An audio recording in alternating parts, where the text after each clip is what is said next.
je reviens maintenant au Rosh Chodesh. Pour comprendre un petit peu le lien entre Rosh Chodesh et les femmes, il faut remonter au désert, c'est-à-dire au moment où les Juifs sont dans le désert du Sinaï. Moshe est monté sur Har Sinaï pour aller recevoir les commandements de Dieu. En bas, il a prévu une certaine date pour entrer, et puis en bas, le jour que les Juifs ont compris que Moshe allait revenir, où les Juifs attendent Moshe n'apparaît pas. Moshe ne revient pas. Alors, les Juifs s'affolent, ils vont voir Aaron, et sous la pression du Erev Rav, on connaît, ils vont construire un veau d'or. Alors, Aaron, qui accepte pour essayer de limiter les dégâts, essaye de trouver des manières de retarder cette confection du veau d'or pour permettre à Moshe de redescendre d'Har Sinaï, parce que lui sait que Moshe va, lui il a confiance, sait que Moshe va redescendre de Har Sinaï, et il se dit, si j'arrive un petit peu à retarder les gens, je vais arriver à faire coïncider le retour de Moshe avec, dirons-nous, une non-construction d'aucune idole, et tout va aller bien. Alors, qu'est-ce qui va se passer ? Il va entre autres aller conseiller d'aller demander leurs bijoux aux femmes. Et qu'est-ce qu'il se passe effectivement ? Alors c'est là que on va commencer. Ils disent donc Aaron dit au Bnei Israël, pour vouloir faire cette idole, d'aller demander leurs bijoux aux femmes et à leurs filles. Et il a pensé effectivement que les femmes et les filles refuseraient, mais certains disent, Aaron pensait qu'ils refuseraient parce que elles tenaient à leurs bijoux. Or, ce que disent tous les midrashim, effectivement, les femmes et les filles ont refusé complètement de donner tous leurs ornements. Elles ont vraiment refusé avec toute leur force parce que elles ne voulaient pas participer à une avéra, participer à quelque chose d'épouvantable qui était la confection d'une idole quelque temps après avoir reçu la Torah sur le Sinaï. Alors on peut se dire, c'est très beau de dire que les filles et les femmes, elles ont refusé pour cette raison, mais peut-être que dans le fond, elles ont refusé uniquement parce qu'elles avaient envie de garder leurs bracelets et leurs boucles d'oreilles. Pas du tout, parce qu'il faut voir que plus tard, quand on a construit le Mishkan, quand on a construit, là c'est les parachutes qu'on a vus il y a quelques semaines, quand on a construit le sanctuaire pour Akadosh Baruch Hu, elles ont immédiatement, volontairement donné les mêmes bijoux et les mêmes ornements et les mêmes miroirs qu'elles avaient refusés pour construire une idole, elles les ont donnés sans hésitation pour construire ce Mishkan. Et ce Mishkan, donc, a été terminé quand ça, et alors c'est pour ça on va voir tout de suite pourquoi j'ai fait cette émission-là aujourd'hui, il a été terminé Rosh Chodesh, c'est-à-dire le premier du mois de Nissan, Rosh Chodesh Nissan, et en reconnaissance de ce courage des femmes qui avaient refusé de donner leurs bijoux au moment où il y avait vraiment des pressions de leurs maris, de leurs fils, de tous les hommes de cette commune, de tous ces hommes assemblés, elles avaient dit non, nous ne participerons pas à Chet HaEgel, c'est-à-dire à cette transgression de faire une idole, et de l'autre côté, à cet empressement qu'elles ont montré pour donner tout ce qu'elles avaient pour aider à la construction d'un sanctuaire pour Hachem, du Mishkan, du tabernacle. Qu'est-ce qui s'est passé ? Effectivement, Kadosh Baruch Hu, Dieu, leur a donné un jour spécial pour elles, un jour qui leur est réservé, une sorte de fête pour elles, et cette fête pour elles, c'est le jour de Rosh Chodesh, le premier jour du mois de tous les mois de l'année. Et le Ben Ishraï, j'en parle souvent parce que c'est quand même un des grands décisionnaires, le Ben Ishraï dit, les femmes devraient être extrêmement consciencieuses pour observer la sainteté de Rosh Chodesh, parce que souvent, elles sont secondaires aux hommes dans beaucoup de mitzvot, c'est-à-dire que les hommes ont le premier rôle, ont un rôle de premier plan dans certaines mitzvot, mais celle-ci est l'une des mitzvot dans lesquelles les femmes jouent un rôle plus important que les femmes. Alors bon, c'est le Ben Ishraï sur Parashat Vaïkra. Donc, c'est très important et c'est pour ça que j'ai choisi ça, surtout puisque le Mishkan a été terminé à Rosh Chodesh Nissan. C'est quelque chose d'important de savoir que les femmes ont une journée toute particulière pour elles. Alors, il y a d'autres raisons, et ça on va les voir plus tard, pour lesquelles les femmes ont cette journée particulière. Maintenant, ce qui est peut-être, avant d'expliquer un petit peu les parallèles entre les femmes, la lune, etc., qui sont aussi une des bases sur lesquelles se fonde cette corrélation entre Rosh Chodesh, entre le premier du mois, et cette fête donnée aux femmes, on va peut-être voir un petit peu ce qu'implique cette fête. Alors, beaucoup de textes, on peut dire le Tour, le Me'am Loez, etc. Après avoir donc parlé de cette relation entre les femmes, Chet HaEgel et Rosh Chodesh, disent, spécialement le Levouche, qui est un autre commentaire, insiste sur la grande récompense qui était donc donnée aux femmes pour ne pas avoir fait ce Chet HaEgel.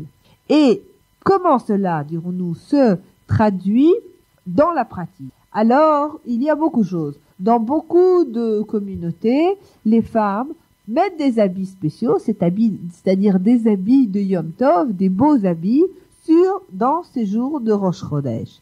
Dans certaines communautés sfarades, les femmes avaient l'habitude d'allumer des bougies à Rosh Chodesh, sans bracha, puisque comme ce n'est pas une obligation, on ne fait bien entendu pas de bénédiction. Et on sait que par exemple à Bavel, à Babylone, les femmes, elles, allumaient 2 bougies. Et qu'est-ce que elles faisaient pendant que ces bougies brûlaient? Elles avaient l'habitude de ne pas coudre, de ne pas tisser et de ne pas broder. On va revenir ensuite.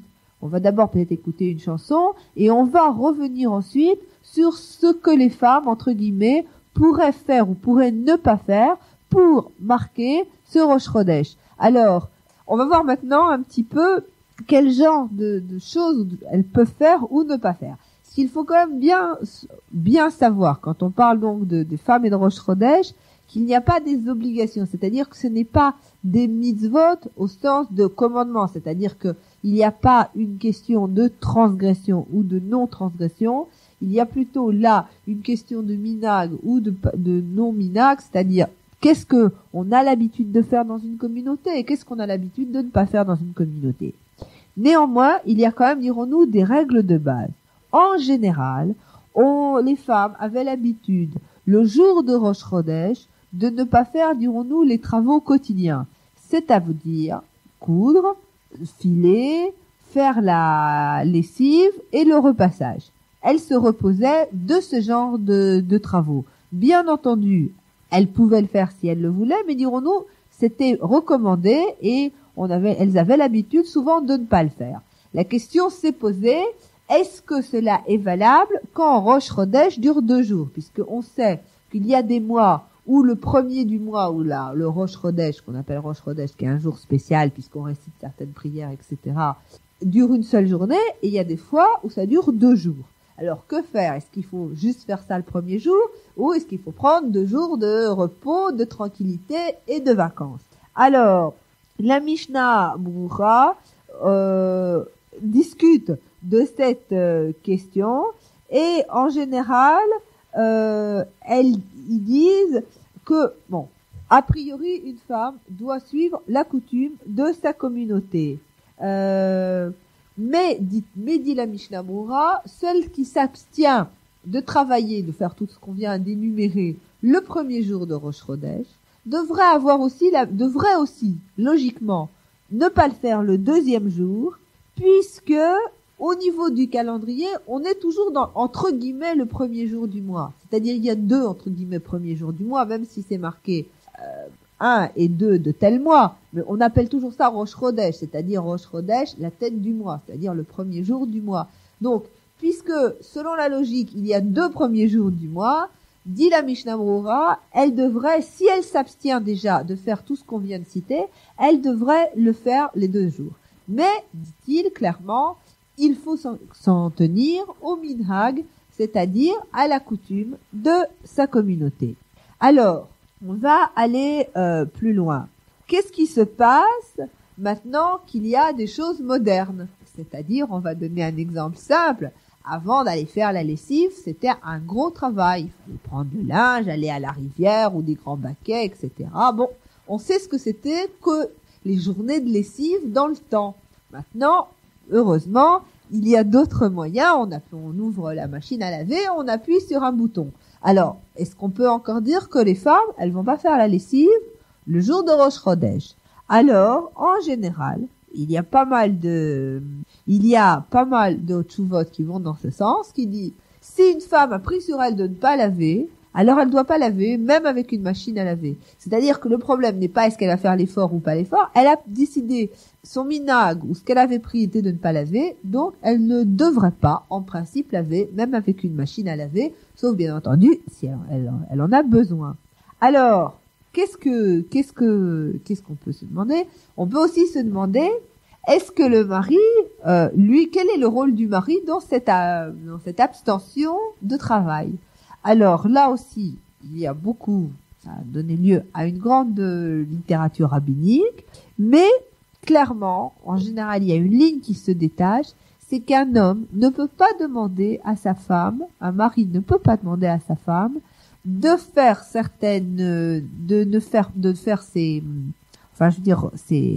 actions, tous ses travaux ménagers pendant Rosh Chodesh. Si la femme veut le faire, c'est-à-dire décide par elle-même que pour faire plaisir à son mari, elle va lui repasser sa chemise, etc., elle a le droit, parce que c'est elle. Mais la coutume est qu'un homme n'a pas le droit, lui, d'aller dire à sa femme, ma chérie, repasse-moi ma chemise ou lave-moi mes chaussettes pendant ce jour de Rosh Chodesh. Elle peut le prendre sur elle, il n'a a priori pas la possibilité de lui demander. Dernière chose qu'on peut encore se poser, et après on finira un petit peu sur la corrélation entre les femmes donc et cette nouvelle lune qui apparaît, on peut se demander, est-ce qu'on a parlé de travaux ménagers, c'est-à-dire laver, repasser, coudre, etc. Bon, une grande partie des femmes de nos jours, elles font peut-être aussi ça, mais elles sortent et elles vont travailler à l'extérieur, dans des bureaux, dans tout un tas de choses. Est-ce que à Rosh Chodesh, alors, elle doit s'arrêter de travailler, puisqu'on a dit, il est mieux qu'elle ne travaille pas. Alors, là aussi, disent par exemple Aruch HaShulchan, les femmes qui ont une profession et qui vont travailler, qui ont une profession, vont travailler le jour de Rosh Chodesh. Elles n'ont pas accepté cette coutume, c'est-à-dire de s'abstenir de travailler à Rosh Chodesh, quand cela rentre en conflit avec leur gagne-pain. C'est-à-dire qu'il ne faut pas croire que quelqu'un dont la coutume et qui le respecte tout à fait scrupuleusement est de ne pas laver, repasser, etc. Donc d'observer, les restrictions qu'il peut y avoir à Rosh Chodesh pour les femmes, peut se dire, et alors, est-ce que j'ai le droit d'aller au travail? Oui, elle a le droit au travail parce que ce qui rentrerait en conflit avec son gagne-pain, c'est-à-dire avec le fait qu'elle a besoin de cet argent qu'elle gagne quotidiennement, ne rentre pas en cause, et donc elle a tout à fait le droit donc d'aller travailler. Ça, c'était un petit peu pour voir comment, alariquement, les choses se passaient. Alors, il y a encore probablement quand même une grande chose à revoir, c'est on a vu pourquoi ce jour avait été réservé aux femmes, c'est-à-dire pourquoi, à cause du fait qu'elles avaient refusé de donner leurs bijoux pour construire une idole, et comme après elles avaient donné tout à fait volontairement pour le Mishkan, comment Dieu les avait récompensées en leur donnant donc ces jours de Rosh Chodesh. Et il y a d'autres suggestions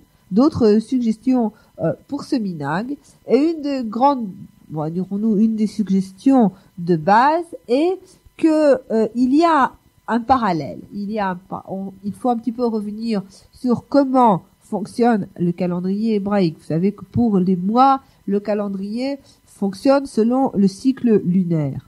Et il y a un parallèle. Il y a un parallèle entre le fait que la lune disparaît peu à peu dans le noir, c'est-à-dire on la voit peu à peu s'effacer, puis elle renaît d'une manière comme ça radieuse jusqu'à arriver à la pleine lune. Il y a donc un parallèle qui a toujours été qui a toujours été pensé entre ce cycle lunaire et le cycle physique de la femme.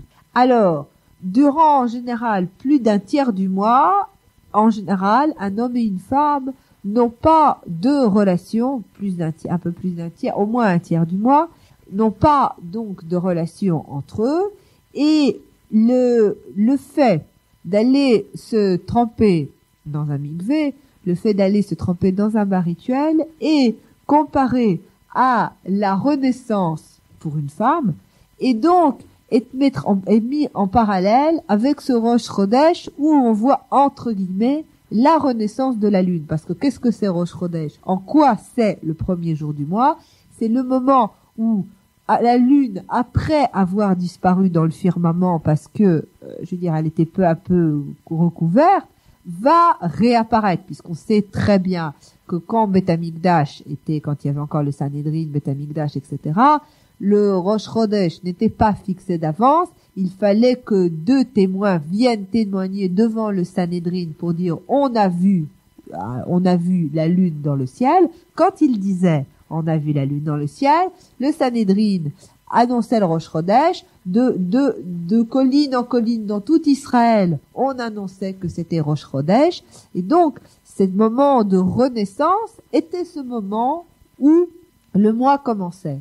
De la même manière, une femme qui se trempe dans un mikvé, c'est-à-dire une femme qui va, dirons-nous, retrouver une pureté rituelle, va opérer une sorte de renaissance. Il y a un très beau livre de Rav Kaplan qui explique comment ce retour de l'eau et cette réémergence de l'eau, c'est-à-dire cette plongée complète, puisqu'on sait que l'eau du mikvé doit recouvrir complètement la femme, et cet retour vers la surface, quand elle remonte à la surface des eaux du mikvé, est tout à fait comparable à le cycle de la naissance, quand le bébé, dirons-nous, sort de cet état marin pour arriver, enfin si j'ose dire, cet état dans l'eau pour arriver vers la naissance, pour arriver vers la lumière.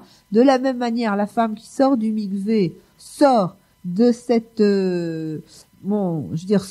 ressort, opère une renaissance, une nouvelle naissance, et de la même manière, la lune, entre guillemets, qui avait disparu pendant un certain temps, réapparaît dans le ciel pour